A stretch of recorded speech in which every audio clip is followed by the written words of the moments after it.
បាទសួស្តីបងប្អូនអ្នកគ្នាសួស្តីបងប្អូនអ្នកគ្នាពេលនេះខ្ញុំចង់បង្ហាញពីរបៀប install Microsoft Office 2016 ដែលវាមាន version 2.8 ហើយយើងចាប់ផ្ដើមចូលលើ folder Office 2016ហ្នឹងមកហើយយកពាក្យ set up ចូលលើ set up ចុចមកស្ដាំពាក្យ run as administrator អូខេចុចពាក្យ yes ហើយបន្ទាប់ខ្ញុំចុចពាក្យ install Office អូខេចាប់ផ្ដើមមក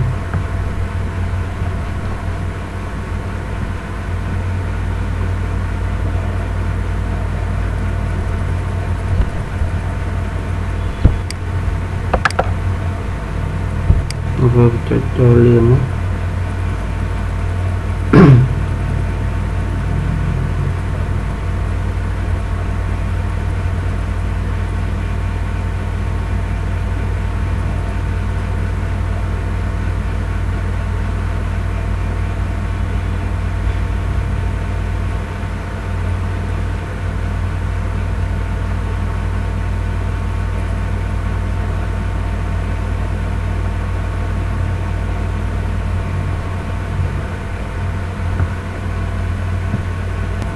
Nếu đã ban khoai nuôi phía rồi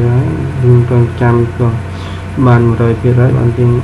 bạn install chọn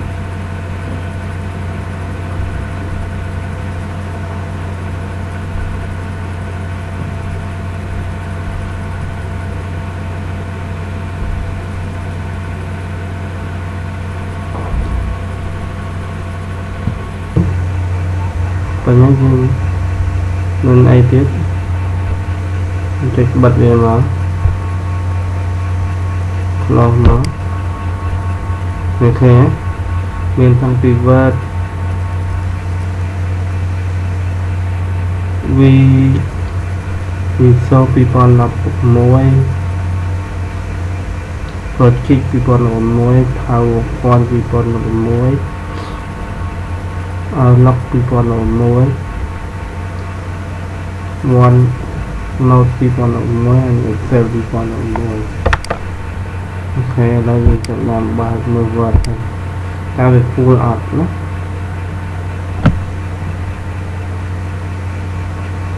Còn đá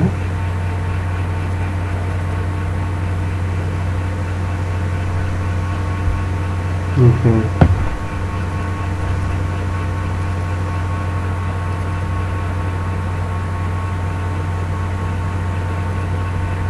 Rồi khai cầm cái về dùng bài của bóng rất về dịp từ đó ok chẳng nói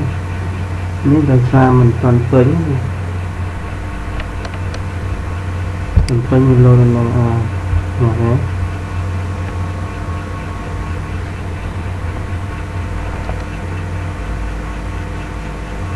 pin load đài nó ở dưới ngầm pin keyword muncul lebih enak nanti kita oke lo upload posting first coba biasa misalnya kita product not tick what has been active to caption using what without interruption until before Friday theo cả ngày nắng theo bao nhiêu mình đã active như thế mình khai sọc khai bầy nó thì bầy là bạn các bạn mình chụp vài nó mình vài nó mình chụp vài nó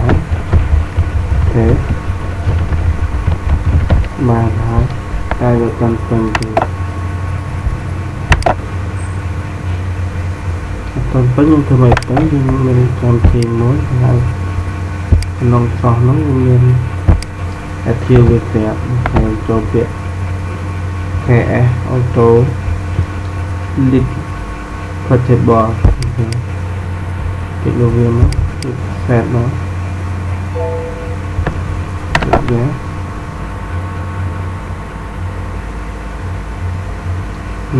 លោកវាសាទៅលើនេះលោកវាសាទៅលើនេះ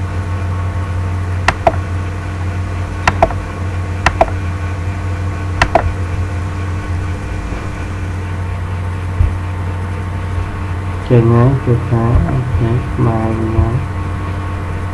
ភាសានេះយើងត្រូវដូរភាសាខ្មែរទៅណាទៅដូរភាសាអង់គ្លេសទៅឡើយយើងជិតដូរភាសាអង់គ្លេសទៅ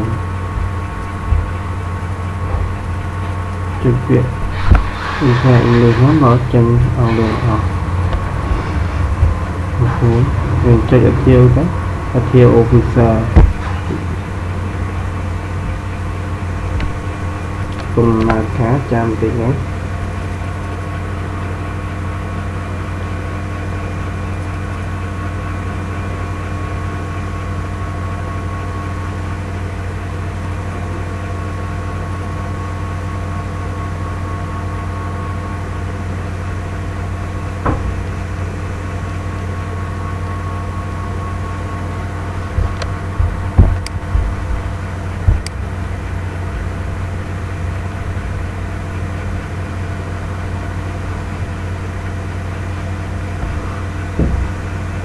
អូខេបាន install Craig ចប់ជាភាសាប្រូហើយលើវាពង load បន្ថែមទៀតហ្នឹង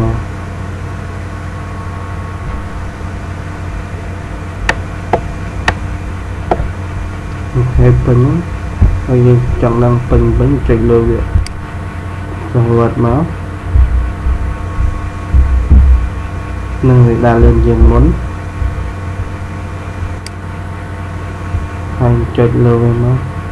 ឡើងឃើញចេញបានលើពណ៌លឿងដែរណាដូចនេះ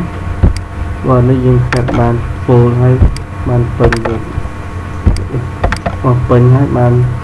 grade ល្អទៀតចឹងអរគុណចំពោះការទស្សនាវីដេអូរបស់ខ្ញុំ